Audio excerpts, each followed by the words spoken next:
In 2007, the world witnessed sharp increases in the price for basic foodstuffs, sparking concern about the global food crisis and casting doubts on the ability of the world to reach the Millennium Development Goals. Today, we'll consider the scope, causes, and implications of the global food crisis. The scale of food price increases in 2007 were dramatic. The UN's Food and Agriculture Organization produces a monthly food price index that tracks fluctuations in global food prices. As you can see from this graph, food prices were relatively stable throughout the 1990s and early 2000s, rising and falling only slightly from a fairly stable baseline. And if we continue this into the past, we'd see similar trends around a barely moving overall flat baseline. But beginning around April 2007, we see dramatic change taking place. Food prices begin to increase at a rapid pace. By 2008, the average world food prices for rice had more than tripled, while wheat, corn, and soy prices had more than doubled from 2006 levels. By October 2008, prices had fallen back down to pre-crisis levels as a result of the global financial crisis. However, food prices began to increase again, reaching 2007 heights by 2011 and remaining fairly high since then. The global food crisis had an immediate impact. Before the crisis, it was generally held that about 1 billion people in the world suffered from chronic hunger, and another 2 billion from micronutrient deficiencies and temporal or periodic short-term food shortages. But as a result of the crisis, an additional 100 million people were pushed into severe hunger. Remember that the world's poorest people spend a disproportionate share of their income on food. Indeed, for poor families in the global south, food can often represent between 50 and 80% of a household's total expenses. And as this graph suggests, as incomes decline, the proportion of income spent on food increases. The world's poor also tend to eat lower on the food chain. In developed countries, the price of corn, wheat, rice, and other basic commodities reflects only a very small portion of the price of the food we consume. The bulk of our food's cost is embodied not in the food commodity itself, that is, in the cost of the rice, the wheat, the corn, or the vegetables we eat, but in the broader costs associated with getting food to us in the first place. According to the U.S. Department of Agriculture, only about 19 cents of every dollar we spend on food actually goes to the farmer. The remaining 81 cents of every dollar goes to other factors, transportation, marketing, processing, and so on. As a result, the impact of increases in global food prices are blunted from the perspective of the final consumer. If the price of coffee, for example, were to double, the price of a cup of coffee at your local Starbucks might increase by only 10 cents, because the price of the bulk coffee represents a very small portion of the cup of coffee that you buy at the coffee shop. But the vast majority of food consumed by the world's poorest citizens is not processed, transported, and marketed. Rather, they tend to purchase bulk food in an unprocessed state. As a result, when the price of rice doubles, their food bills also double. So when the price of basic foodstuffs like cereals and cooking oil increases dramatically at the beginning of 2007, there was a real concern about the impact such prices would have.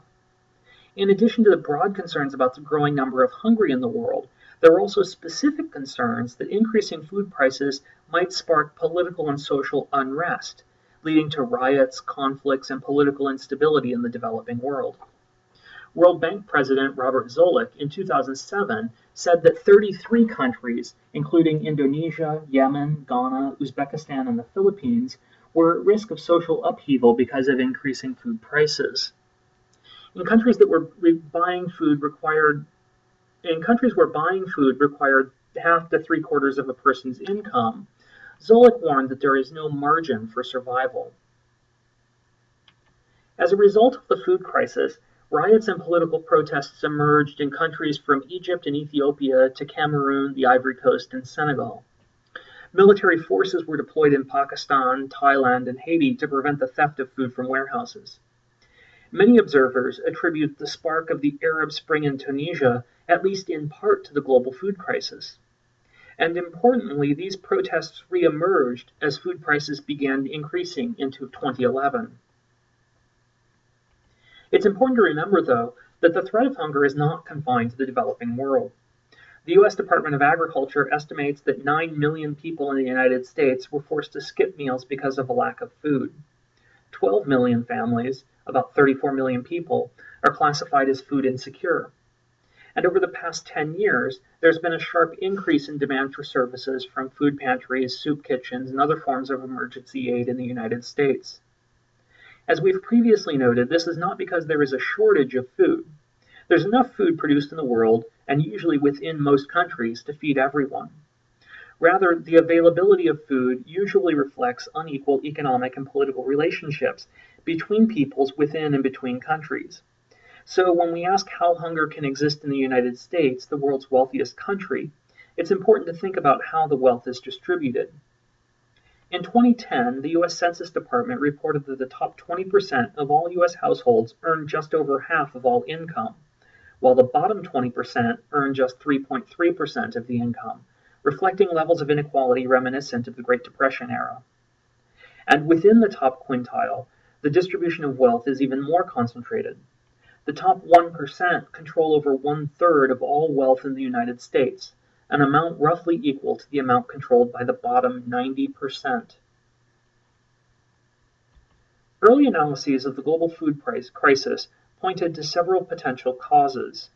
These factors included cuts to agricultural investment by national governments and international organizations, and related cuts to foreign agricultural assistance programs over the past 30 years. Increasing incomes, particularly in Asia, leading to changes in diet, particularly increasing demand for meat-based diets in India and China. Higher fuel and energy prices, increasing the cost of agricultural inputs like fertilizers, as well as farm operations and food transport. Declines in global grain reserves from 100 days in 2000 to just 55 days by May of 2008, creating a greater sense of risk and market instability. The Australian drought may have played a role, and food export restriction imposed by many countries in an attempt to cope with increasing food prices. But on deeper analysis, none of these explanations appeared sufficient to explain the crisis. Cuts to agricultural investment and aid have been underway since the 1980s. While such trends may have been a broadly underlying factor, it's not clear why such long-term trends should suddenly lead to a price spike in 2007. Increasing demand for meat in China and India similarly might have been a long-term contributing factor, but it's not like millions of Chinese consumers suddenly decided in April 2007 that they really wanted a hamburger. As a result, this factor cannot explain the crisis. The same goes for higher fuel and energy prices. Global grain reserves were a concern, but it's important to note why grain reserves had been in decline. In the past, countries had maintained stockpiles to help offset market fluctuations.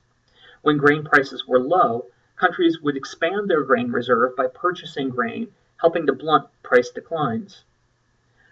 When prices were high, they would sell grain. But in the 1990s, such grain reserves came under pressure as a result of structural adjustment and conditionality. In the context of stable and efficient global markets, they were seen as unnecessary and expensive. So when prices began to increase, there were no official grain reserves that could be used to help offset price fluctuations. The Australian drought was at best an incredibly marginal factor. Regional droughts occur regularly, and while Australia is an important cereals producer, regional droughts offer little explanatory power in this global crisis. And export restrictions were a response to the crisis. While they may have exacerbated the crisis and as it moved forward, they cannot explain its origins. But two important items are missing from this list. The first is food commodity speculation. Beginning around 2005, the United States gradually removed historical restrictions on speculative investment in food commodities, and hundreds of billions of dollars flowed into futures markets for agricultural commodities. These markets had historically provided farmers with a better sense of future prices for their commodities. But the massive flux of speculators into food commodities markets undermined this function and helped to contribute to the volatility of global food crises, as investors buy and sell futures in search of immediate profits from short-term fluctuations in food prices. They also help to explain generalized increase in food prices as more money flooded into futures markets. The increasing demand for biofuels also contributed to food price increases, as demands for corn ethanol in the United States and biodiesel in Europe increased overall demand for food commodities. Seeking to curb greenhouse gas emissions, both the United States and Europe aggressively pursued biofuels. Beginning around 2005, demand for grain to convert to ethanol in the United States increased sharply, growing from around 20 million tons in 2005 to almost 100 million tons by 2010. 100 million tons of grain, coincidentally, could feed an estimated 350 million people for a year. Demand for both food and fuel today is raising concern over land grabs. Land grabs are purchases or long-term leases of land in the developing world. The land is most often purchased for the cultivation of food for global markets or for the production of biofuels. The vast majority of such deals have been concluded in Africa, where some 50 to 60 million hectares have been purchased and retasked for global production between 2006 and 2012. Such land grabs have been criticized for displacing local subsistence producers and for producing food for export amid domestic hunger.